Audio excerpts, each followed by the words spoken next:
So, welcome everyone. Good morning to our seventh Northwest Business Networking meeting of 2021.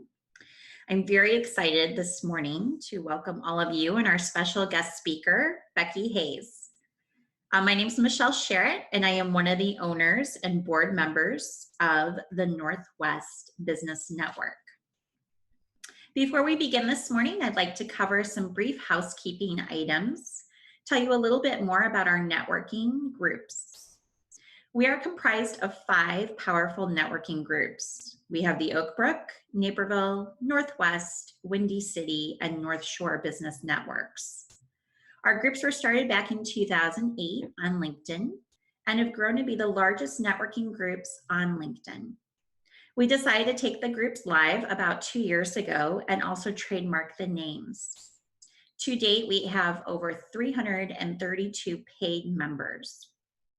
We are still growing and would love to have you become a member as well.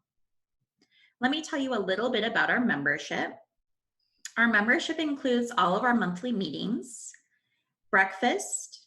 We normally meet at the Schaumburg Library in Schaumburg, and we also have included in membership different advertising opportunities for our members, including a podcast interview. We have monthly happy hour events and also 4 quarterly sit-down dinner events. All meetings, happy hours, and dinners are open to the public as well for a fee, of course, so that way our members can always be networking with new people. During COVID, we offered more advertising options to our members, and we're going to continue to do so throughout the remainder of this year.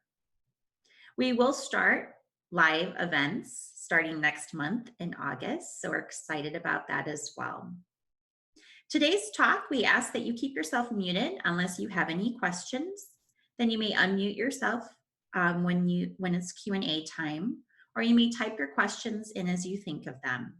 If you're on Facebook Live, as so many of you are, please do just simply put your comments in the comment section and we'll go ahead and moderate those at the appropriate times. Today's speaker is Becky Hayes. Becky is the founder of MareCab Consulting Group and is passionate about helping privately held business owners get more of what they want from their businesses. Today, Becky will be speaking to us about healthy conflict and giving us tips on how to be a better leader within our organizations. Welcome, Becky.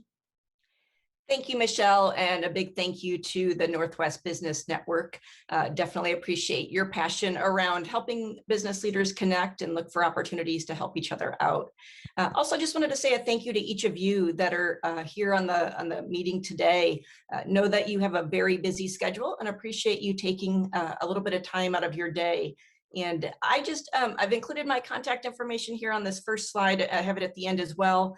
I'm going to stir some thought today. If you did want to have a deeper conversation, please don't hesitate to reach out to me on LinkedIn or any of the ways that I've listed contact information there below. So the topic for today is healthy conflict, and the context that I'm going to be sharing in is definitely in the workplace. That being said, I often find in the work that I do, people take many of these tools home and use it in their personal lives as well. So don't hesitate to think of this from a holistic perspective. So I want to make sure that this is a really effective use of your time. So there's a couple of objectives that I'd love to accomplish in our time together. So there's 3 of them. Number 1, I want to help you gain a new perspective on both teamwork and healthy conflict that will really help you grow as a leader. Number 2, I want to plant a seed of some curiosity around strengthening your ability to have healthy conflict. My experience in working with leadership teams is we're all on a varying degree of a spectrum of really growing in our ability to have confidence and to handle conflict in an effective manner, to really use it to our advantage. Number 3, my ask would be, I'm going to cover a fair amount of information. If you could just think through and maybe choose 1 or 2 different takeaways that you can bring with you and start using tomorrow, I feel like that would be a productive use of time. So instead of trying to take everything in, hone in to find out what would be most effective for you on your journey. So with that, the agenda I'm going to use to accomplish those objectives, I'm going to start out and talk a little bit more about teamwork. I find the context of people working together towards any sort of common goal is the place where most conflict happens. And so I just want to paint a little bit of a picture around teamwork, then jump into a number of different sources of conflict, whether that be the mindset towards it, importance of it in a growing business, different approaches that we have around conflict, really addressing and evaluating some of the costs of having unhealthy conflict within the workplace, a number of steps to help move us towards healthier conflict, and then a handful of ground rules that I suggest teams evaluate and choose to adapt in helping to have healthier conflict. And then we'll wrap up with just a conclusion at the end. I will provide some time for question and answer at the end. And that being said, as we're talking, if there's a number of questions that you have along the way, please don't hesitate, as Michelle mentioned, to raise your hand, either put the notes in the comment section, whichever way is most effective for you.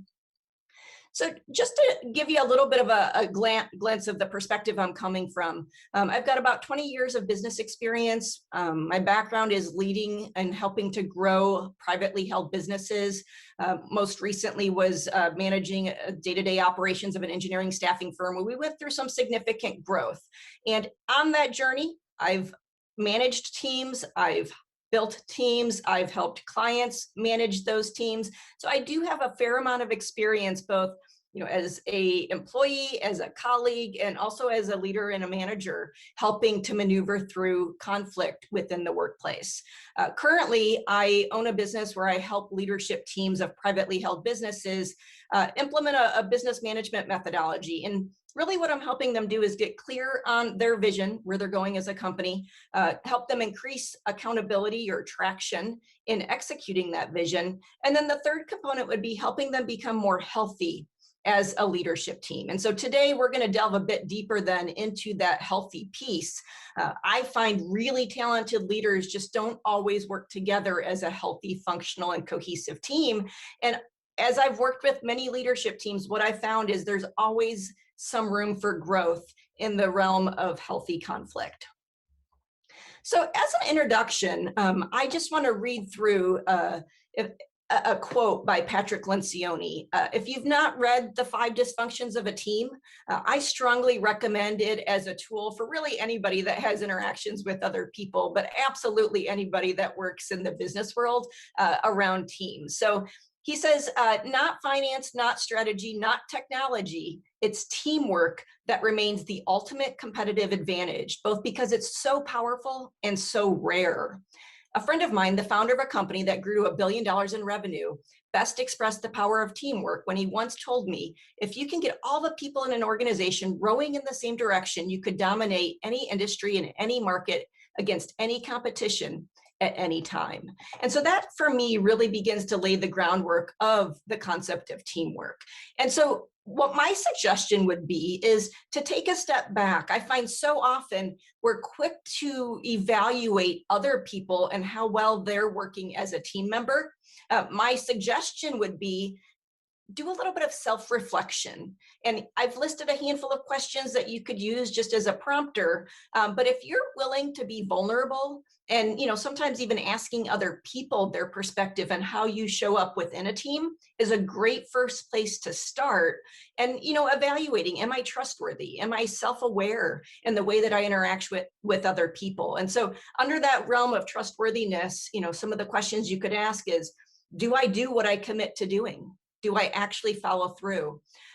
Do I have the team's best interest or the company's best interest at heart in the decisions that I make?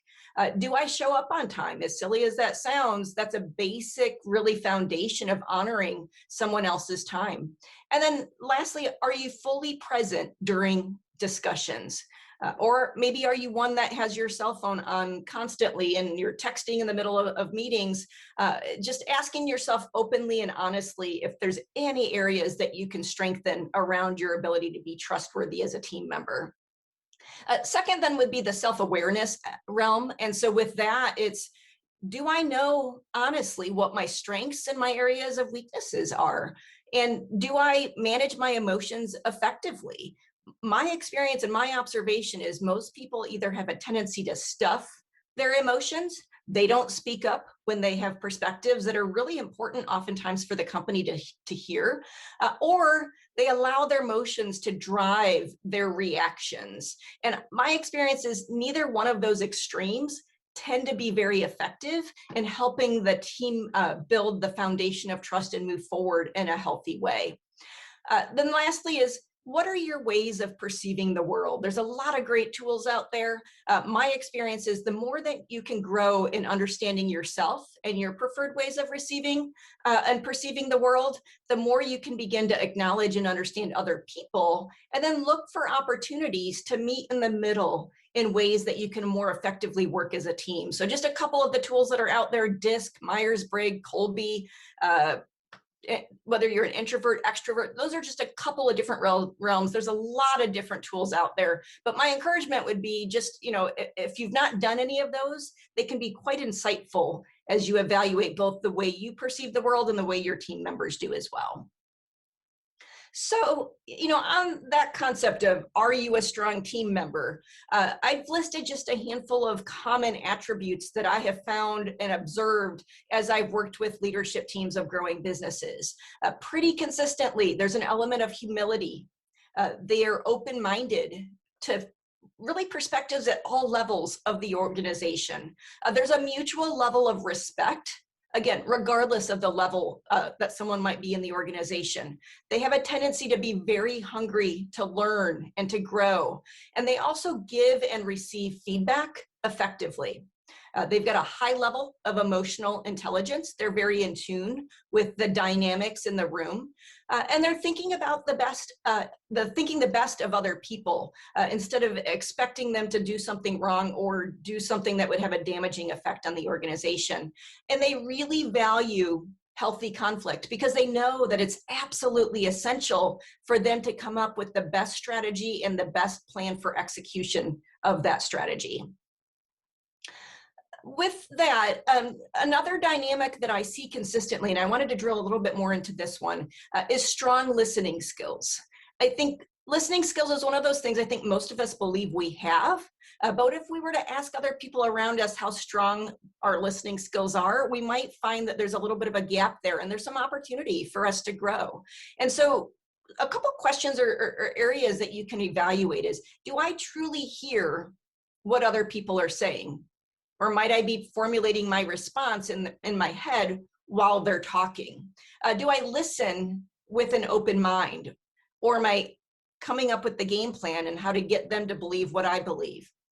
Do I draw out input from each team member? So as you're leading your team, if you've got some people that are more apt to speak consistently and other people that don't, are you observing that dynamic in the room and making sure that you're creating space for all the team members to get an opportunity to share their perspective?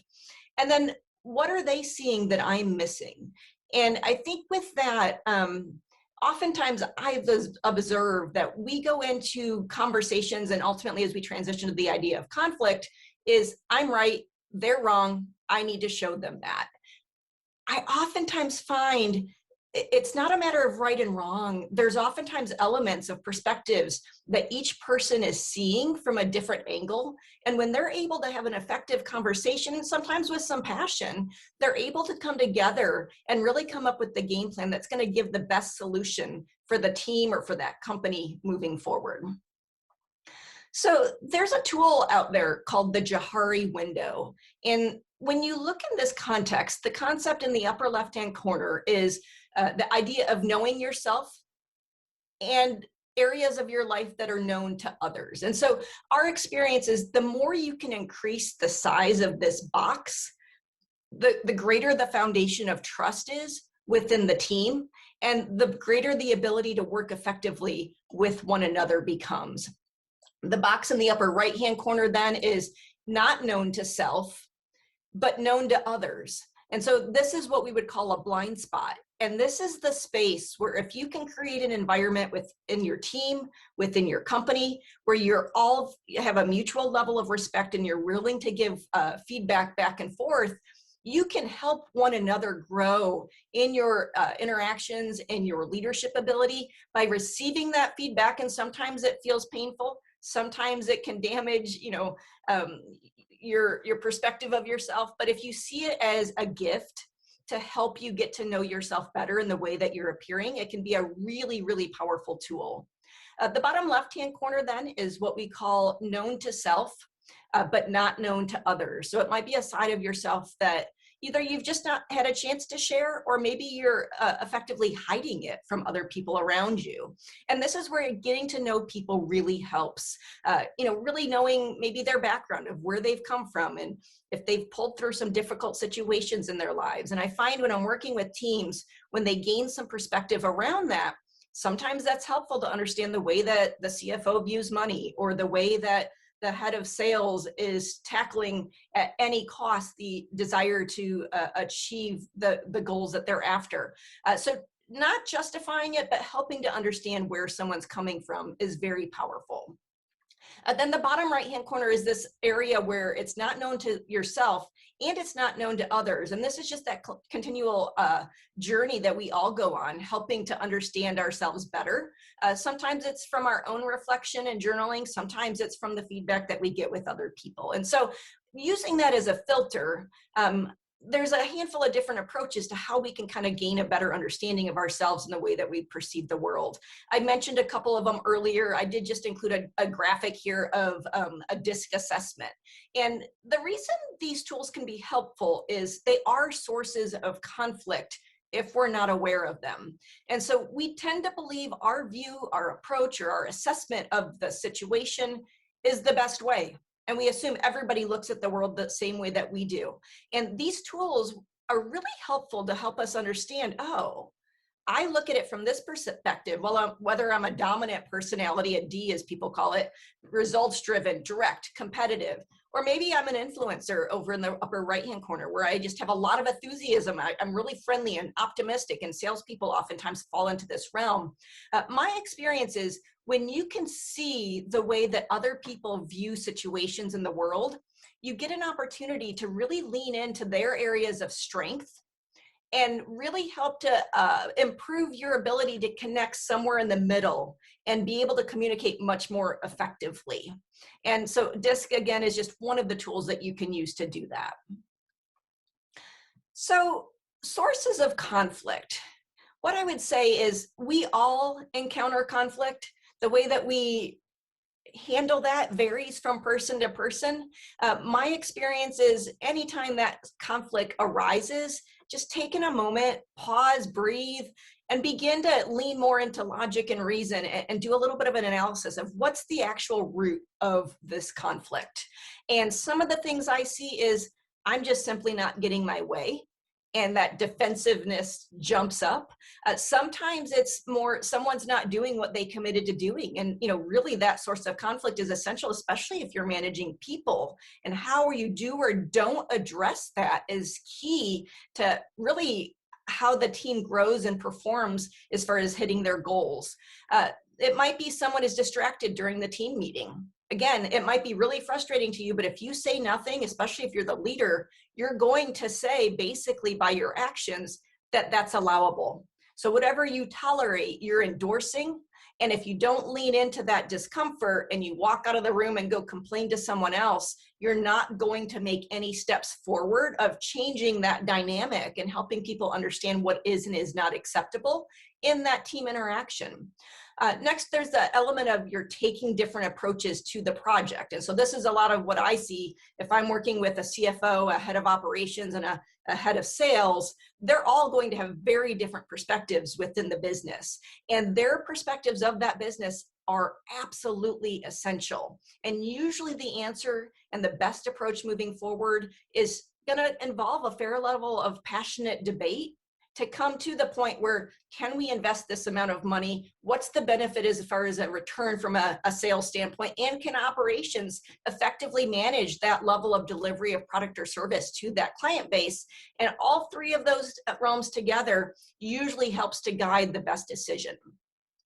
The last one then on this page is the attitude, tone, body language, and how you're interacting with each other. And, I'm sure you've heard it before, but a large portion of our interaction with each other is not only in our words, but when we go in with a certain air or a tone, when we are cocky instead of humble as we're approaching conflict.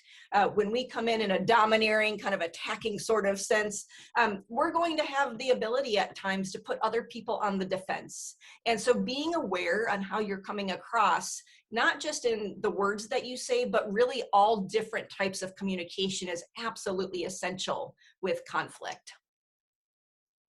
So I referenced it a little earlier, but there's a number of different mindsets towards conflict. So a handful that I've seen is really just asking yourself to begin with, what do I feel?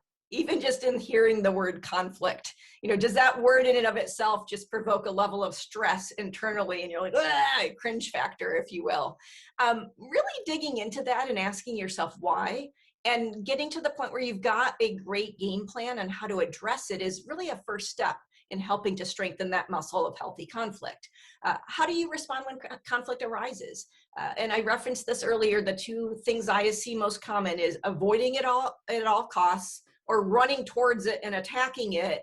And again, my experience is typically it's somewhere in the middle is the place that most people find the most effective use of conflict in the workplace. So, what that involves is acknowledging whatever emotion stirs in you when the conflict arises, but not allowing that to really control you. You can acknowledge it and say, oh, this is uncomfortable. This feels like conflict, but then leaning in and beginning to use your logic and reason to analyze the root cause and really come up with the best decision for you moving forward. Question for you is, do you enjoy conflict? For many people, that seems like a silly question. Of course not. That being said, there are actually people that thrive on conflict. And there are team members that really, you may find, actually go around stirring up conflict for a variety of different reasons. But I would say, do some exploration of that. Most people, I would say, you may not enjoy it, but you might get to the point where you realize it's absolutely essential. And if you come up with the game plan on how to address it, most people find a lot of benefit in getting more comfortable entering into that healthy conflict. The last comment here is just, have you seen healthy conflict modeled? I did a presentation with a group of 40 people, and these were a group of MBA students. And I asked them, how many of you had seen healthy conflict modeled anywhere in your life? And out of those 40, only 4 raised their hand, saying they had observed a great model of healthy conflict. And so, I draw upon that just, simple sampling. It helped me understand when I'm working with a leadership team, my mindset going is assuming most often nobody's ever had healthy conflict modeled. If someone on the team has, that's a gift to the rest of the team.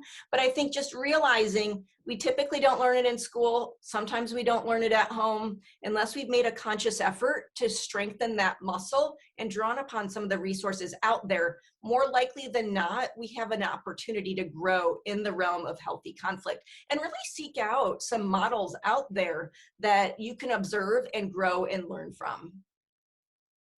So what are some of these sources of conflict that I see consistently within leadership teams of growing businesses? So number one, drawing upon that DISC profile as an example, just different personalities coming at things from different angles, viewing them differently can be a main source of conflict. And when you recognize that, again, you can say, oh, wow, that person's a D. They're coming at it from their perspective. You can call that out and say, hold on, if you're more of a detail-oriented person, you can say, hey, hold on. I know I don't have all the details. D, I know you want to make a decision right now. Can we take a quick 5 minutes and just process through this together so that we can make the decision moving forward? Second, and this is a very common one, is miscommunication. We do a lot of interaction on text, on email, and it's very hard to understand the motives and the context behind just words on a sheet of paper, because so much of our interaction and our communication is through tone and body language. You can't see tone and body language in an email. And so sometimes people can read something or even hear something from someone else, interpret it one way, but it's not the way the person intended it. This is where having those open dialogues can really help understand what are those kind of motivations behind it. There might not even be a conflict. It might just be a perceived difference of what was coming across. The third is then competing priorities. So the example I was using earlier in the work I do with leadership teams, if I've got the CFO and the head of operations having a conversation about maybe new equipment needed in the plant, they're going to be working on competing priorities. And when you are in this situation, it's so important to look out, but for the greater good of the organization, not for the silo of finance, not for the silo of operations, for the greater good of the organization coming together, what's the best decision for us moving forward? Another element that I see frequently as a source of conflict is previous experiences, and typically it's a negative experience around conflict. So, say you have a boss that reminds you of a different boss in your past that you had a very difficult relationship with. Sometimes if we've not dealt with that relationship from the past, we can bring some of that anxiety and fear and really project some of those emotions on this other person, even though they may not have done something wrong. And so it's really important just to understand, am I leaning into past experiences, and or maybe you have had some negative experiences with this specific person in the past, but it's really important to deal only with what's going on in the moment, instead of coming into every conflict with a long list of everything that person has ever done wrong. That tends to not be an effective way to deal with conflict. The next, and I reference this is kind of overlapping with competing priorities, but different perspectives across the organization. And then lastly is just my experience is that strong, healthy teams not just will have conflict, they need to have conflict. So when I'm working with the team and the president, the CEO says, I'm thinking of doing this, and everybody around the table says, yeah, that's a great idea. My experience is that's actually not a healthy team. On occasion that may happen, but more often than not, inside people are thinking something different. Oh my goodness, I have no idea how that's going to happen. Oh wait, we don't have the money to invest in that. And there's this conflict going on internally, but if they're not willing to step out and have that healthy conflict, oftentimes I'll see they'll make that decision, the company moves forward, and it falls flat on its face because it didn't get the input from the other team members to help them execute it most effectively. And so if you can shift your perspective to realize not just, well, maybe I shouldn't avoid conflict, but instead, what if I need to have healthy conflict for us as an organization to grow most effectively? So I mentioned the book earlier, The 5 Dysfunctions of a Team, and just to kind of paint a picture of what Patrick Lencioni is talking about in that book, it's this concept of, how do we build healthier, more functional teams? And when you think about the idea of building first that foundation of trust, if that's not there, if there's an absence of trust, typically people are going to fear conflict. They are not going to chime in, and they're not going to share their perspective, even though internally they're seeing something wrong with that project example I just mentioned. If the head of finance is afraid because of past interactions with the CEO, he's not going to call out the concern they have about cash flow. Well, that's a big problem. If there's a cash flow issue and they're not calling it out, again, it's putting that company at risk. When that happens, there's a fear of conflict. They don't really get their voices heard. Then it flows into this lack of commitment there in the middle of the triangle. When there's a lack of commitment, people say they're going to do it, but if they're not really on board and all in, when you get, for me, when I get into a quarterly meeting with a client, part of that translates then to them not following through on their commitment. With that, they then avoid accountability. And so we've made this decision. Everybody said yes, yes, yes. But at the end of the day, if every person on that team is not doing their part to make that successful, and you're not calling out people when they're not doing what they committed to doing, you can see that peak of the triangle then is inattention to results. And so what you can see, and it draws back to that quote I shared earlier, is the importance really of teamwork, but also of it's not enough just to focus on strategy. If you're not also focusing on growing the health of the organization and the ability to encourage healthy conflict, you're going to miss out as an organization on your ability to effectively and efficiently execute that vision. So what are some approaches then to conflict? And my question is, how do you or will you approach conflict? And those may be different. So part of this exercise is just to kind of what's your starting point. Maybe you're, an expert at healthy conflict, in which case kudos to you. I'd love to have a conversation with you because I run into precious few people that feel that way. And so, if you're open and honest with yourself, do you avoid conflict at all costs? You just sit silently. I hand these little elephants out to my clients and they seem silly, but I find it's this lighthearted way to just give them permission to call out the elephant sitting in the middle of the room that everybody's ruminating about, but nobody's actually putting it out there on the table for them to actually get to the point where they can discuss it and come up with a solution for it. Another approach I've seen is this kind of passive aggressive. They won't verbalize it, but man, because so-and-so did that, I'm going to get them back through some passive decision or action. I'm going to spend more money. I'm going to go to the most expensive steak restaurant when I go on my next business meeting. Whatever it is, again, my experience is that does not move you any closer to dealing with those roots around developing a healthier conflict atmosphere within the organization. Another thing I see quite a bit is this perception that, that other person, whether that be the head of sales or the head of operations, they're a horrible person. What in the world were they thinking? And we go immediately to attacking their identity instead of taking that step back and analyze, what's the actual issue versus me attacking the person who has a different perspective. From there, I say, so often when we have conflict, there's something that builds up inside of us and we've got to let it out somehow. And so what I see most often is some situation arises, someone says something in a meeting, someone who's more prone to be avoidant or silent doesn't speak up, but man, when they get to the water fountain at the break, they're finding their colleague and saying, can you believe that so-and-so said that? I don't know what they were thinking, but they call it triangulation. They're going to a third party, getting rid of this frustration and angst, but that third party does not have the ability, again, to bring about the resolution that the team needs. The perspective that person's feeling might be very, very valid and really actually essential. But if it's not happening one-on-one directly with the person you have the conflict with, your ability to get resolution is going to be significantly diminished. So in the realm of, unhealthy conflict, you might say, again, why are we even talking about this in the realm of business? I would urge you to do a little bit of deeper dive processing into that. My experience is there is a high cost to unhealthy conflict. Some of the things I see consistently with leadership teams is missed revenue targets. If the big picture visionary CEO says, I think we can do 100 times revenue in this next quarter, if that head of sales doesn't pipe in and say, hold on, I can see 50% growth, but I do not see the path to 100% growth, odds are they're going to miss that target. I also see a lack of profitability as a consequence.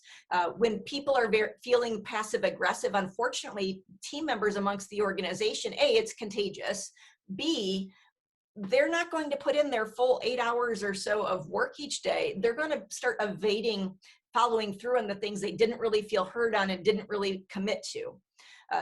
There's that lack of accountability then that begins to flow throughout the organization. And if they don't get called out on not meeting whatever deliverable it is or whatever weekly behavior it is, you begin to create a culture of lack of accountability. And it's just painful when you see this happening. It's toxic. And what sadly happens, and I see this a lot too, is if you don't address when people are not hitting their goals, your high performers will not put up with it. So if you've got a really strong salesperson and there's some other people on the team that just consistently are not doing the behaviors necessary to hit their goals and you're not addressing it, those strong salespeople are going to leave to find a culture and an environment that really fits what their priorities and motivations are, is to really be passionate about getting deliverables delivered. I see stalled projects. I see projects ending over budget, failed projects, limited perspectives and decisions.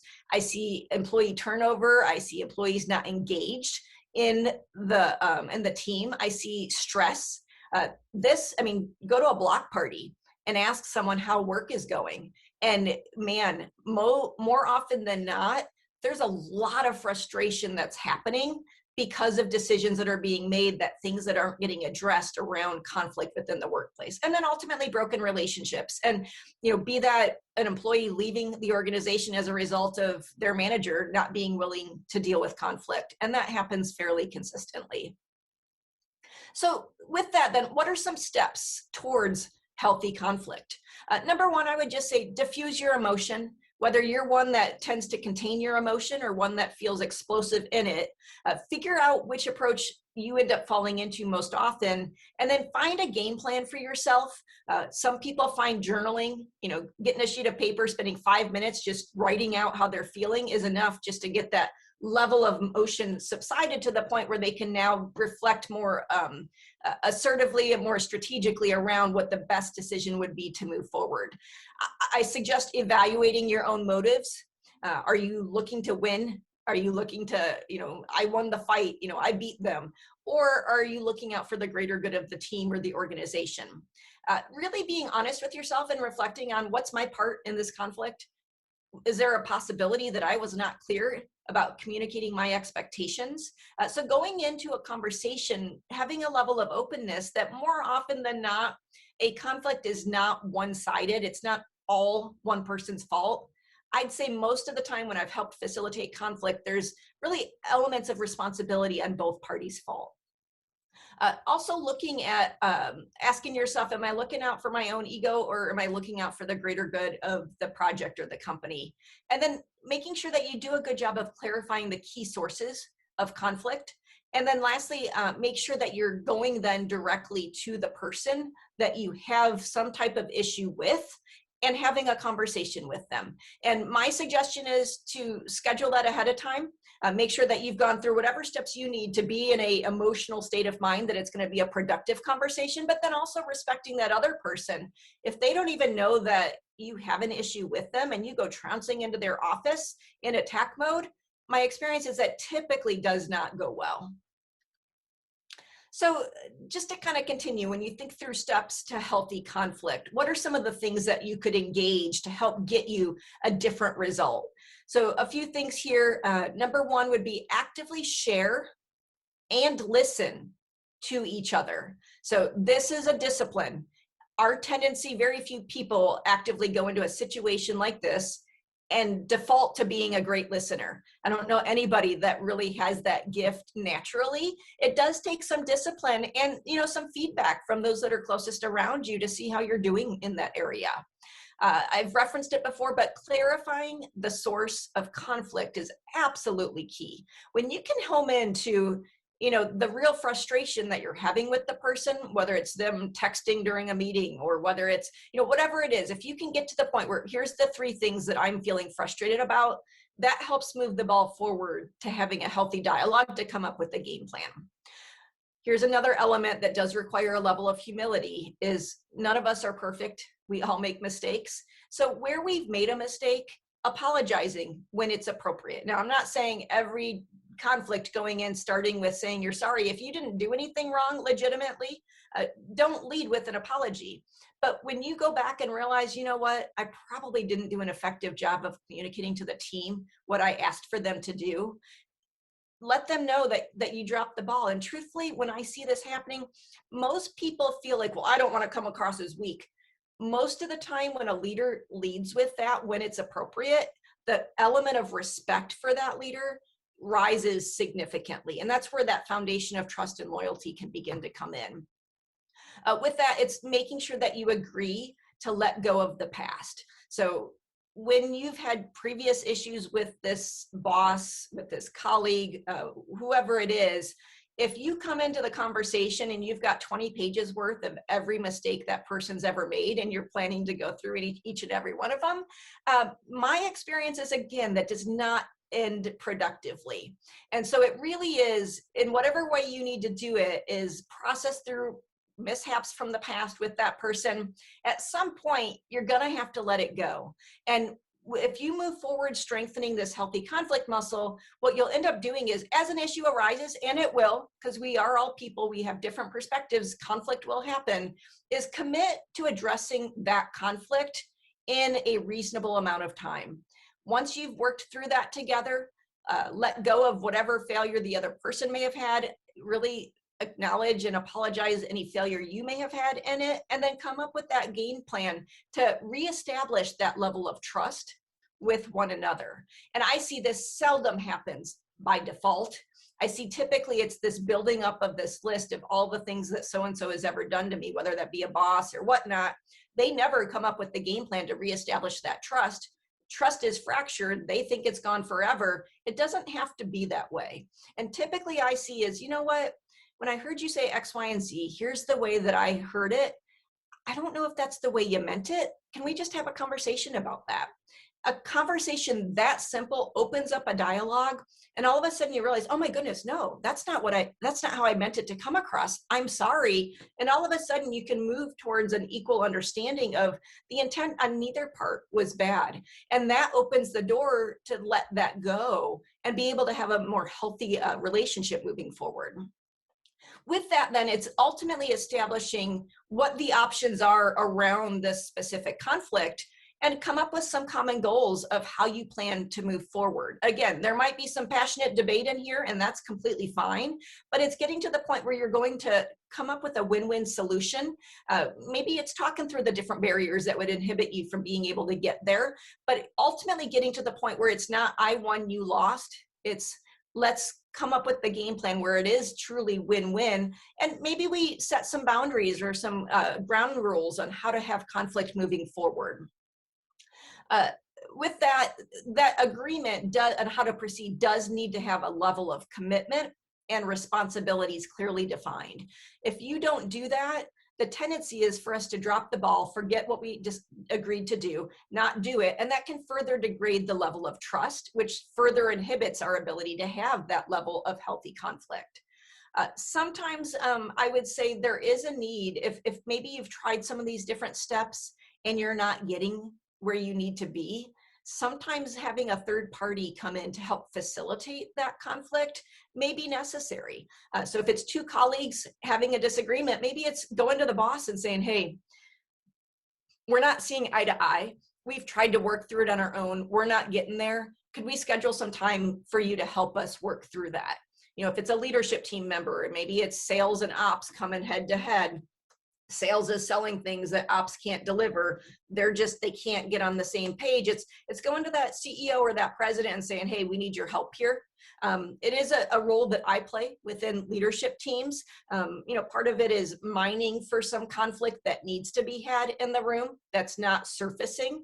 It's just making sure that where necessary, you've got that right extra help when needed to help facilitate that conflict. Now, I find oftentimes when I'm starting to work with the leadership team, they don't have the level of conflict that they need. But I do find as I work with them and I help uncover, it's, CFO, I'm looking at your face, and it seems like there might be one more thing that you have to say before we move forward off of that decision. Is that the case?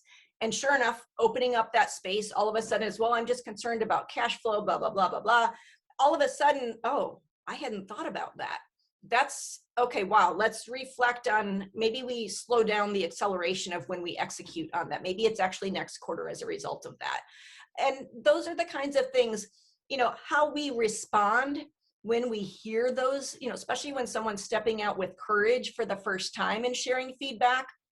If you're the person in a position of leadership, how you receive that feedback is absolutely essential. And so when I'm working with the team, I can help guide that. If immediately the CEO or the president is defensive and says, oh, I don't know what you're thinking. No. I was like, hold on a second. I'm not sure. Let's go back. I feel like we need to process through this.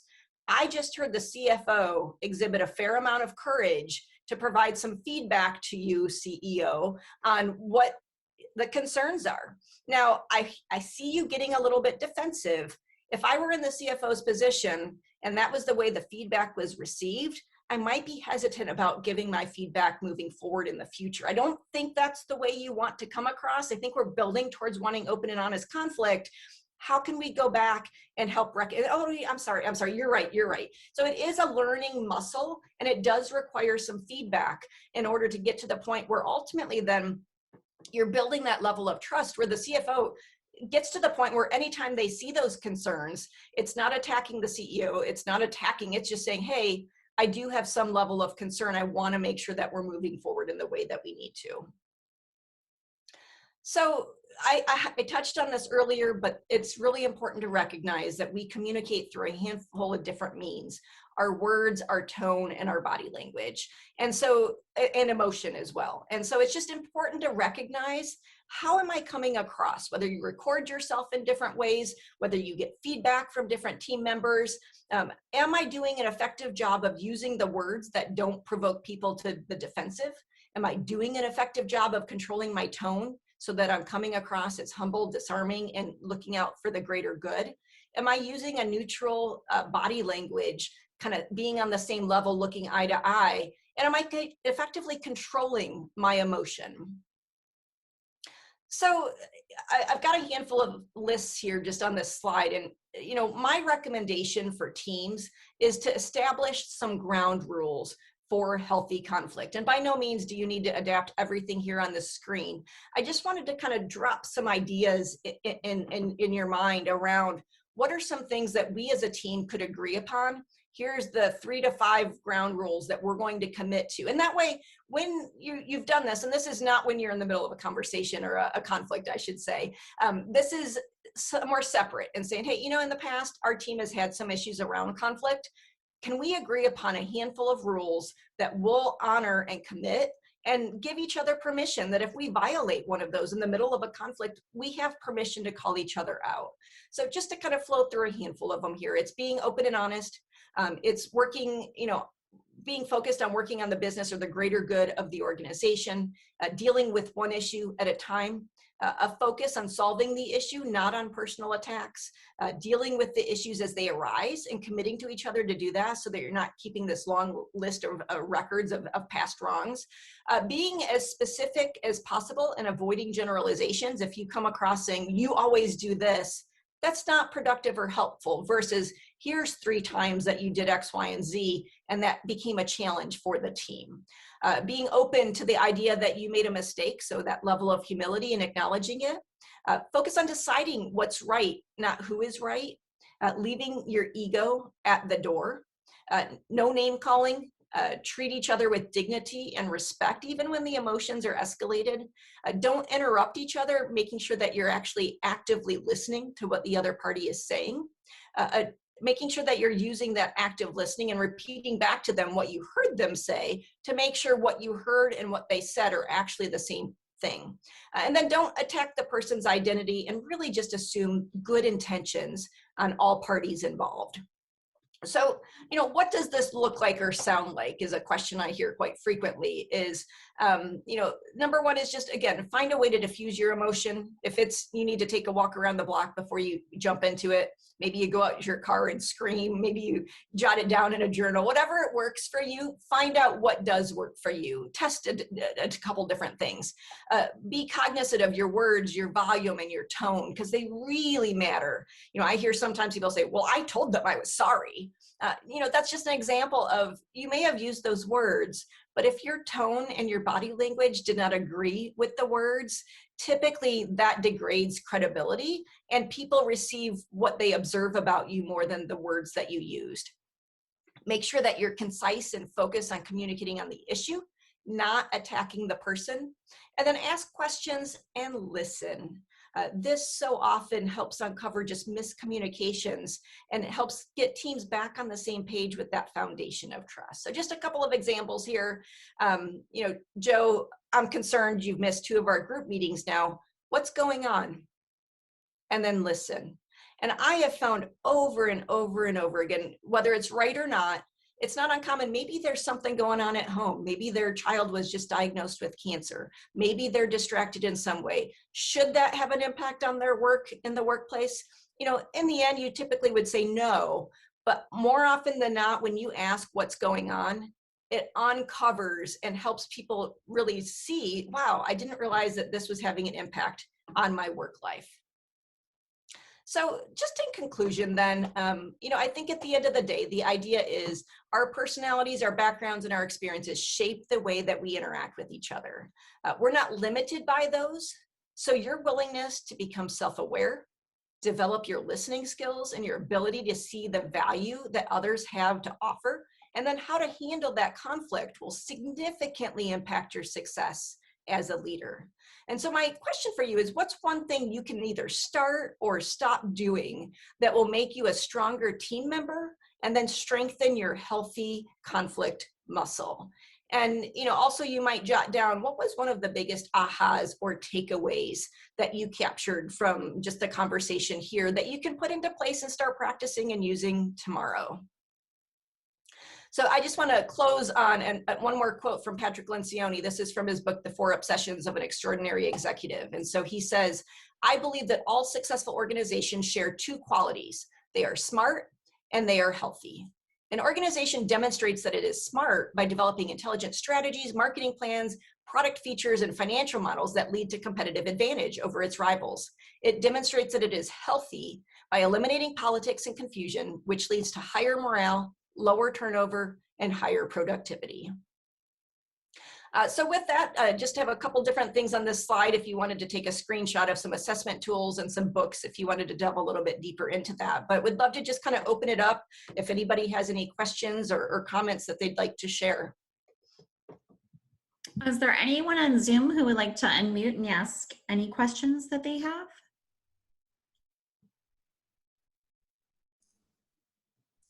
Okay. We do have Thanks, Becky. I just want to say thank you. It was wonderful. Haven't seen you in a long time, but yeah, I got a great takeaways. And, one of the things that I just wanted to share that just was really eye-opening for me is I am now a part of a company that had extreme growth, and we're adding team members right and left and trying to get everybody, to understand the culture a little bit better. But one thing that was a huge takeaway for me is, when you were talking about, conflict isn't a bad thing. I think that it's got such a negative connotation and we shouldn't be afraid of it. People are people. There's sticky situations, people are people. But I found this great little quote because one of the things that I have a tendency to do is over-explain. I'll put too many words into this conversation when it comes to conflict and over-explain because I'm afraid I'm going to hurt their feelings or whatever. So I was listening to a great TED Talk the other day, and she said, one quote that she said actually was from her sister. She goes, conversations should be like mini skirts, short enough to retain interest, but long enough to cover the subject. So I thought that was pretty funny. I'm like, yeah, you're right. So again, thank you so much, Becky. You did a great job. Thanks, Terry. Great to see you. And, I would say what I find is when we do acknowledge those areas that sometimes that, we have an area to grow, sharing those with our teammates and just saying, hey, I'm trying to grow in this space. If you happen to see me do it, would you mind just pulling me aside and giving me some feedback on that? And that can help fill that, kind of area that we don't always see the way that we come across. So. Terry, we do have comments on Facebook and questions. One question, Becky, is as an employee, I attend meetings, as you said, where I just keep quiet because I don't want to cause any conflict.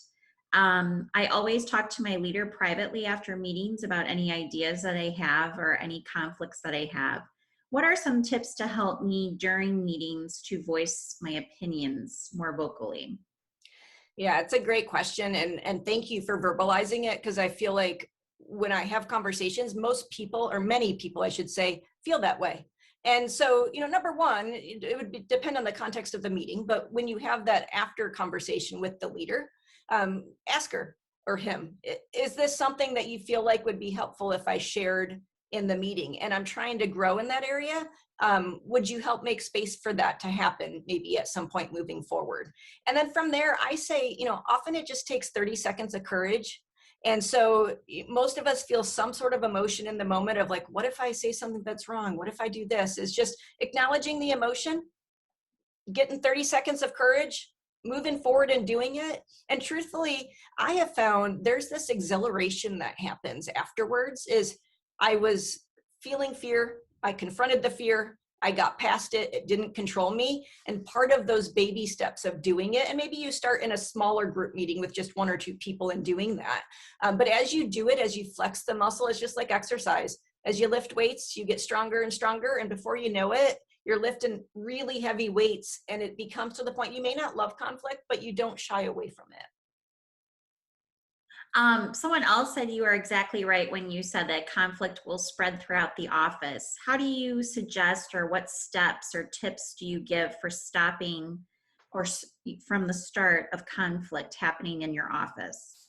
Yeah, it's a great question. I would say, again, just reiterating what Terry had mentioned, is conflict's not bad.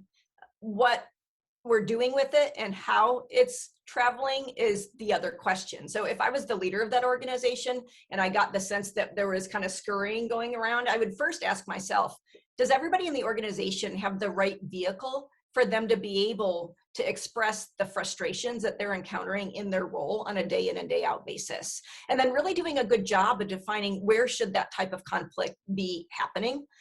With that, if it's across the whole organization versus just a team, wherever that's going on is just calling it out.